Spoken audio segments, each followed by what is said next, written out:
वतन अजीज़ पाकिस्तान को जहाँ खुदाए बुजुर्ग ने बेहतरीन और बेपनाह नेमतों से नवाजा है, वहाँ ऐसी कई नायाब हस्तियों को भी इस अजीम सरजमीन के लिए भेजा जो अपने अंदर ऐसी खूबियाँ रखते कि अगर उनको एक फ़र्द, एक इदारा कहा जाए तो कोई मुबालगा ना होगा। ऐसी कामयाब शख्सियतों में बेगम खुर्शीद मिर्ज़ा का शुमार नामवर आर्टिस्टों में होता है। अपने फ़न के ज़रिए आपने अपने देखने वालों के दिल मोह लिए और अवामुन्नास को एक अंदाज़े फ़िक्र, शाइस्ता तर्ज़ गुफ्तगू, रख-रखाव, रिवायात की पासदारी, घर का बड़ा बुज़ुर्ग किस तरह का होना चाहिए, इसमें क्या-क्या खूबियाँ होना चाहिए, किस तरह नस्लों की क़यादत और तरबियत होनी चाहिए, आपका एक शफ़ीक़ और बुर्दबाराना अंदाज़ था। आप ख़ानदानी निज़ाम ज़िंदगी की नुमाइंदा और अपने हर किरदार में इसकी अहमियत को उजागर करती।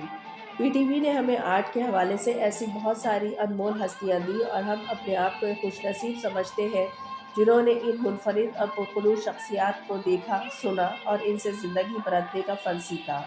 पाकिस्तान टीवी के इस अज़ीमुश्शान दौर में इसमें काम करने वाले सभी अफराद कोई ना कोई नसीहत आमोज़ बात अपने फ़न के ज़रिए नाज़रीन में मुंतकिल करते। इन्हीं में एक टीवी और फिल्म की नामवर अदाकारा बेगम खुर्शीद मिर्ज़ा थीं। आप 4 मार्च 1918 को अलीगढ़ में शेख अब्दुल्ला और वहीं जहां बेगम के घर पैदा हुई, जो वुमेन कॉलेज अलीगढ़ के बानियों में से थे। आपके वालिद वकालत के शोबे से वाबस्ता थे और ख़वातीन में तालीम के शऊर की बेदारी के लिए अमली तौर पर खिदमत अंजाम दे रहे थे। आपका नाम खुर्शीद जहां रखा गया। आपके ख़ानदान का शुमार अलीगढ़ के मुमताज़ घरानों में होता था। आपकी बड़ी बहन डॉक्टर रशीद जहां अंजुमन तरक्की पसंद मुसन्निफ़ीन के बानी शुरा में से थी।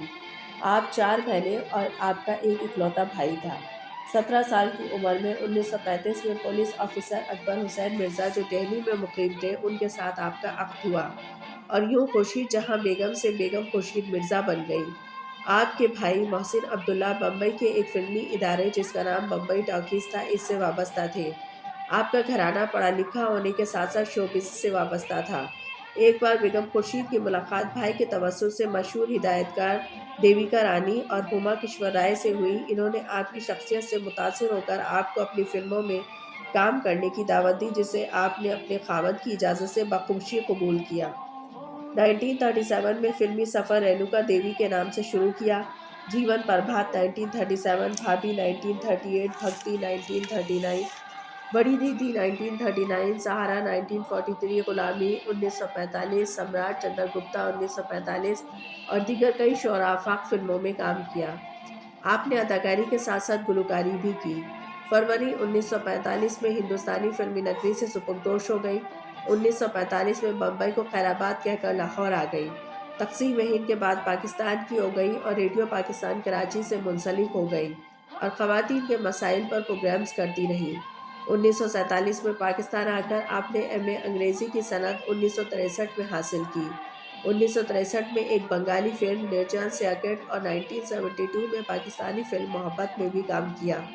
क़याम पाकिस्तान के बाद ऑल पाकिस्तान वुमेन एसोसिएशन के लिए बतौर समाजी कारकुन भी काम करती रहीं। आपके शौहर अकबर हुसैन मिर्ज़ा की तैनाती कोयटा में हुई तो बेगम खुर्शीद मिर्ज़ा भी अपने ख़ावंद के साथ कोयटा मुंतकिल हो गई। वहाँ आपने अफ़वाह के तहत गरीब और पसमानदा इलाक़ों के लिए भी काम शुरू कर दिया। यहाँ बाकायदा आपने एक मरकज़ इस्माइल खेली के नाम से क़ायम किया।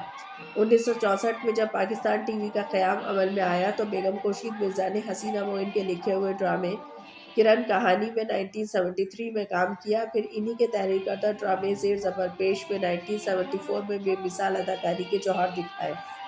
1972 में फिर हसीना मोइन साहिबा के लिखे हुए ड्रामे अंकल उर्फ़ी में लाजवाब अदाकारी की और फिर तो जैसे बेहतरीन ड्रामों की एक लाइन लग गई, जिनमें परछाइयाँ 1976, फातिमा सुरैया बज्जिया का तहरीर करदा ड्रामा मासी शरबतें में कमाल के फ़न का मुज़ाहरा किया। रूफ़ी, धुन, सिल्वर जुबली, छोटी छोटी बातें, शमा, अफ़शा, आ गई, शोशा, पनाह, अगर नामा फिर मिले और आखिरी ड्रामा अना 1984 में किया और 1985 में पाकिस्तानी ड्रामों से सुपुर्दोश हुई। 1982 में आपने अपनी सवाना हयात तहरीर करते हुए, जिसमें बरतानवी राज के दौरान लखनऊ में अपनी तालीमी ज़िंदगी, अस्तजाजी ज़िंदगी, भारतीय फ़िल्मों में बतौर अदाकारा, तक़सीम हिंद के दौरान पाकिस्तानी हिजरत और रेडियो पाकिस्तान से वाबस्तगी और पीटीवी के वाक़यात को बयान किया, जो एक माहनामे हेराल्ड में अगस्त 1982 से अप्रैल 1983 तक बाकायदगी से क़िस्सात शाया होते रहे। इनकी कुल 9 अक़सात थीं। 2005 میں آپ کی خود نوشت کا مجموعہ آپ کی صاحبزادی محترمہ لبنہ کاظم نے مرتب کیا۔ اس کا نام انگریزی میں a woman of substance, memories of بیگم خورشید مرزا، جو خالصتاً دہلی کی اردو زبان میں ہے، شائع ہوا۔ آپ نے مختصر کہانیاں، اردو رسالے ساقی جو شاہد احمد دہلوی نکالتے تھے کے لیے تحریریں لکھی، جسے کتابی شکل میں مہرو کی بچی کے نام سے شائع کیا گیا۔ آپ نے مذہبی شاعری، شعلہ اور سرمنز کے عنوان سے محفل میلاد کے لیے لکھی۔ آپ کو IFFI بیسٹ ایکٹر ایوارڈ 1984 میں حکومت پاکستان کی جانب سے آپ کی خدمات پر آپ کو تمغہ برائے حسن کارکردگی سے نوازا گیا اور 1982 میں بیسٹ ایکٹریس ایوارڈ سے بھی نوازا گیا۔ 1985 میں آپ نے فلمی اور ٹی وی کی دنیا کو خیرآباد کہہ کر کنارہ کشی اختیار کر لی۔